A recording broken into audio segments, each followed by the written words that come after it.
జై తెలుగుదేశం, జై తెలుగుదేశం. వేదిక మీద పెద్దలందరికీ పేరు పేరున నా హృదయపూర్వక నమస్కారాలు. అందరి పేర్లు ఎట్టుకో మీకు బాగా తెలుసు, మళ్ళీ చెప్పాల్సిన అవసరం లేదు. రాజకీయ పార్టీలకి కార్యకర్తలు ఉంటారు, కానీ తెలుగుదేశం పార్టీకి కుటుంబ సభ్యులే సొంతం అవుతారు.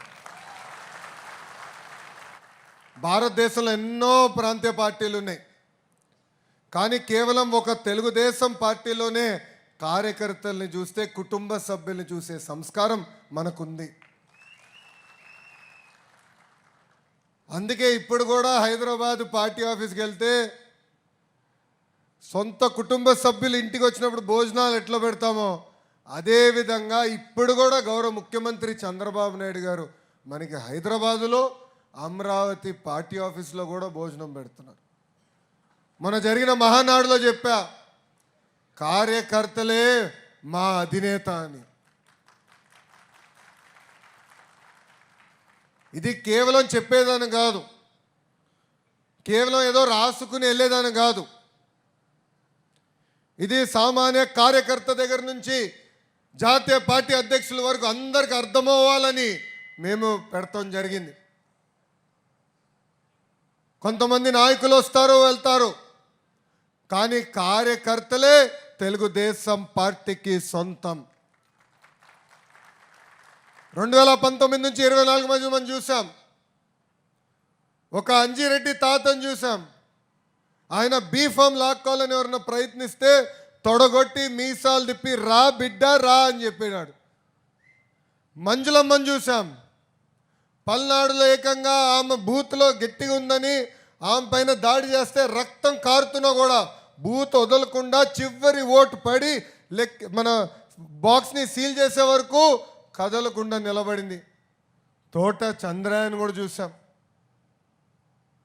కత్తి తీసుకుని మెడ పైన పెట్టి ఒక్కసారి వాళ్ళ నాయకుడికి పార్టీకి జై జై కొట్టమంటే జై తెలుగుదేశం, జై చంద్రబాబు నాయుడు అని ప్రాణాలు కోల్పోయాడు చంద్రయ్య. అందుకే నేను గర్వంగా చెప్తున్నా, భారతదేశంలో ఏ రాష్ట్రంలో కానీ దేశంలో కానీ ఎక్కడ లేని విధంగా కొత్త చట్టం మేము తీసుకొచ్చాం. ఇట్లా ఫ్యాక్షన్ దాడిలో ఎవరిని చనిపోతే ప్రభుత్వ ఉద్యోగం కల్పిస్తామని మేము తీసుకొచ్చాం. తోట చంద్రయ్య కొడుక్కి ఉద్యోగం ఇప్పించే బాధ్యత నేను వ్యక్తిగతంగా తీసుకున్నా. ఇది మనందరికి ఉన్న అనుబంధం, ఇది తెలుగుదేశం పార్టీ. గడిచిన 5 సంవత్సరాలు అందరం త్యాగాలు చేశాం, అడుగడుగున ఇబ్బంది పడ్డాం, కేసులు కూడా పెట్టించుకున్నాం. నేను నిన్న కలెక్టర్ కాన్ఫరెన్స్లో నవ్వుతా చెప్పా ఒక పోలీస్ సోదరుడికి, మన హోంమంత్రి గారు కూడా తల్లి వీలే కేసులు మన పైన పెట్టారు, టైం ఇస్తున్నా తొందరగా కేసులు తీయమని చెప్పని కూడా అదే అధికారులకు నేను చెప్పా.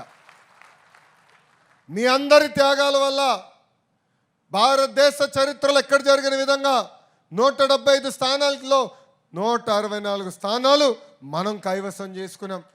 వైనాట్ 175 అన్నవారు టీమ్ 11కే పరిమితం అయిపోయే పరిస్థితి మనందరం కూడా చూసాం.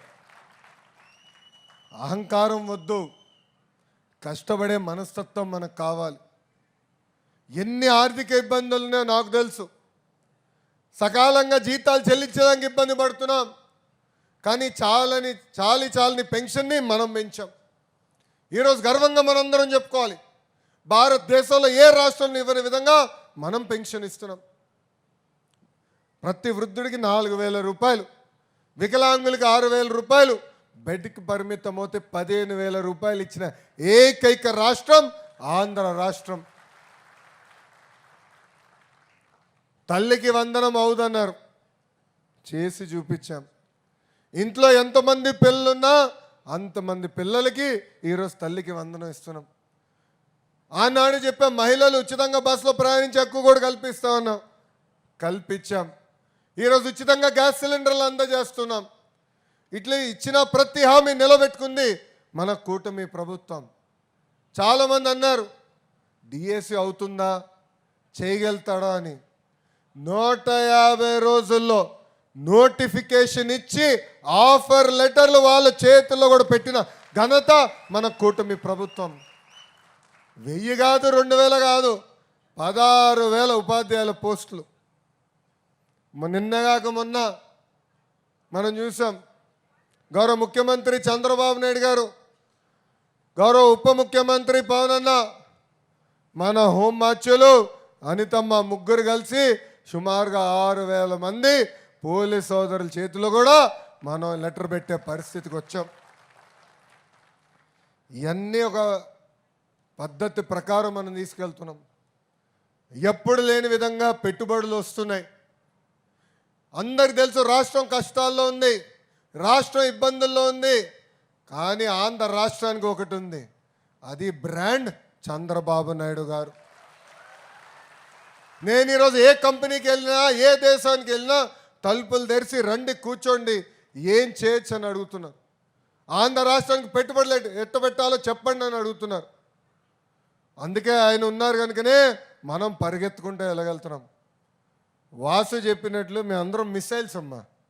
బాబు గారు లాంటి పెద్దవారు మాకు జీపీఎస్, అంటే సరైన దారిలో వెళ్తున్నామా లేదా. సీనియర్లు జూనియర్ని సమానంగా గౌరవిస్తా, కానీ పనిచేసిన వాళ్ళనే నేను ప్రోత్సహిస్తా.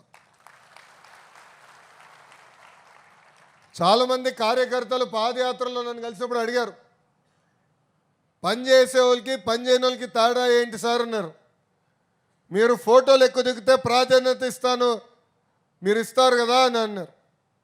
అప్పుడు వాళ్ళు చెప్పా, అందుకే ఒక యాప్ తీసుకొచ్చా. ఎవరు పని చేశారు ఎవరు పని చేయలేదో బటన్ నొక్కితే తెలుసుకునే విధానం తీసుకొచ్చా.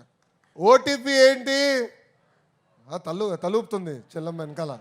కరెక్టే సార్, ఇవన్నీ ఎందుకు పెట్టినారు. ఎవరు పని చేశారు ఎవరు పని చేయలేదో ఈరోజు మేము తెలుసుకోగలుగుతున్నాం. ఉత్తమ కార్యకర్తలుగా గుర్తించాం. కొంతమందికి 3 అవార్డులు వచ్చిన వారు ఉన్నారు. వాళ్ళందరినీ గుర్తించి నామినేటెడ్ పదవుల్లో కానీ పార్టీ పదవుల్లో కానీ రాబోయే రోజుల్లో పార్టీలో పైకి తీసుకెళ్లే బాధ్యత మీ లోకేష్ తీసుకుంటాడని ఈ సభాముఖం నేను హామీ ఇస్తున్నా.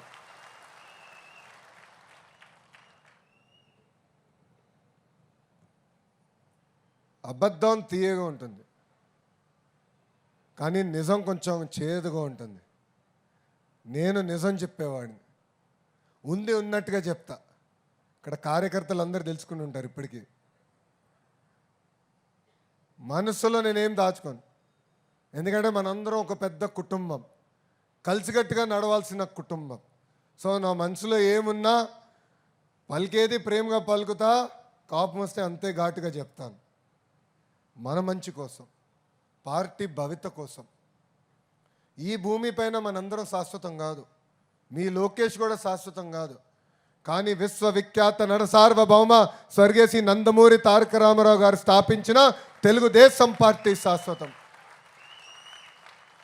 నిన్న మొన్న కొంతమందితో మాట్లాడుతున్నా, వాళ్ళందరికీ చెప్పా, అన్నగారు ఏ ముహూర్తంలో పార్టీ స్థాపించారో తెలియదు, కానీ చాలామంది అన్నారు